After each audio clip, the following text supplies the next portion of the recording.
সমাজকে দেওয়ার কথা ছিল চাকরি, কর্মসংস্থান দেওয়ার কথা ছিল, কিন্তু এই কর্মসংস্থানের পরিবর্তে তাদের হাতে তুলে দেওয়া হয়েছে মাদক, তাদের হাতে তুলে দেওয়া হয়েছে অনলাইন জুয়া। মাদক এবং অনলাইন জুয়া সমাজ সয়লাভ হয়ে গিয়েছে। এবং আমাদের স্বরাষ্ট্রমন্ত্রী বলেছিলেন ঈদের পরে মাদকের বিরুদ্ধে অভিযান। অবশ্য কোন ঈদের পরে এটা উনি নিশ্চিত করেন নাই।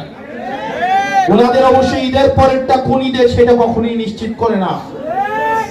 ঈদের পরে রমজানের ঈদ গেল, কুরবানি ঈদ গেল, আবার রমজান ঈদ আসবে, আবার কুরবানি ঈদ আসবে, কিন্তু মাদকের বিরুদ্ধে অভিযান আমরা আর দেখতে পাবো না।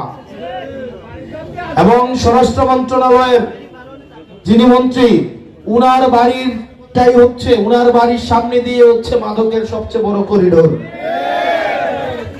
যা নিজের ঘরটাই ঠিক রাখতে পারছে না, সে আবার বাংলাদেশের দায়িত্ব নাকি নিবেন। আমরা প্রায়শই কিছু ঘটনা দেখতাম, সেটা হচ্ছে সাদা পোশাকে এসে বাসা থেকে তুলে নিয়ে যাওয়া হয়েছে। আমরা দেখতাম বিভিন্ন গাড়ি আসতো, গাড়ি এসে বাসা থেকে তুলে নিয়ে যেত, পরে আর হদিস পাওয়া যেত না।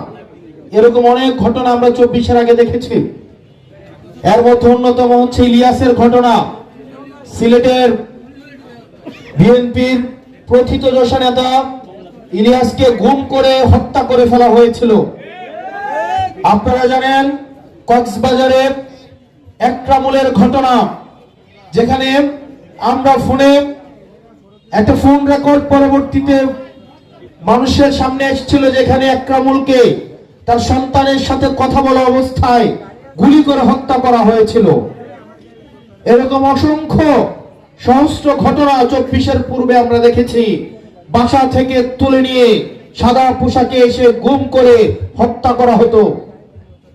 অত্যন্ত দুঃখজনক বিষয়, এই 24 সালের পরে এই বিএনপি সরকারের সময়ের সর্বপ্রথম এই ঘটনার পুনরাবৃত্তি হয়েছে এই মোংলায়। এই মোংলাতে সাদা পোশাকে এসে একজনকে বাসা থেকে তুলে নিয়ে যাওয়া হয়েছে আজকে 3 মাস, তাকে আর ফেরত দেওয়া হয় নাই।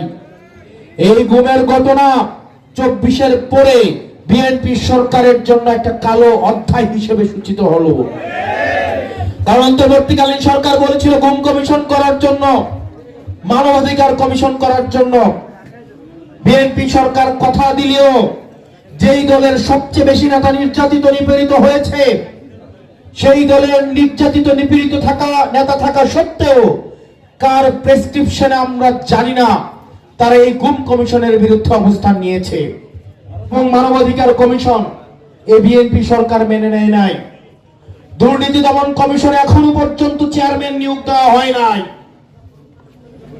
অর্থাৎ আগের মতোই হাসিনার আমলের যেই সিস্টেমটা ছিল একই সিস্টেম বিদ্যমান রয়েছে।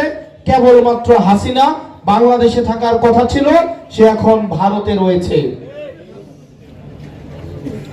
আমরা হাসিনারও বাংলাদেশ থেকে বিতাড়ন চেয়েছিলাম, একই সাথে সাথে হাসিনা ব্যবস্থারও বাংলাদেশ থেকে স্থায়ী বাংলাদেশ থেকে পতন চেয়েছিলাম।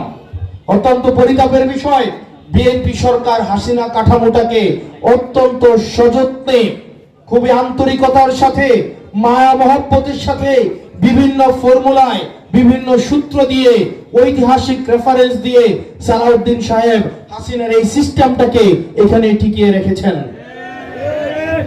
প্রিয় বাংলাবাসী, এই নির্বাচনের পর অলমোস্ট 6 মাস অতিবাহিত হয়েছে।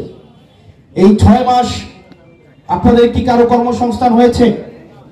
এখানে কি নতুন কেউ চাকরি পেয়েছেন? অনেকেই পেয়েছে। অবশ্য তারা চাঁদাবাজির চাকরি পেয়েছে। নতুন টেম্পো স্ট্যান্ডে তাদের হচ্ছে নতুন 2টা ঘাট দখল করেছে, হয়তো ঘের দখল করেছে, অথবা টেম্পো স্ট্যান্ডে নতুন করে দায়িত্ব পেয়েছে, হাত বদল হয়েছে, তারা অবশ্য চাকরি পেয়েছে। কিন্তু আপনারা কি কোনো চাকরি পেয়েছেন? সরকার বলেছিল তারা 5 বছরে 1 কোটি লোকের কর্মসংস্থান করবে। 1 কোটি লোকের কর্মসংস্থান যদি করতে চায়, তাহলে প্রত্যেক মাসে অন্তত 1.5 লাখ কর্মসংস্থান, এই 6 মাসে অন্তত 10 লাখ কর্মসংস্থান হওয়ার কথা ছিল। একটা কর্মসংস্থানও আমার বাংলাদেশের মানুষ পায় নাই।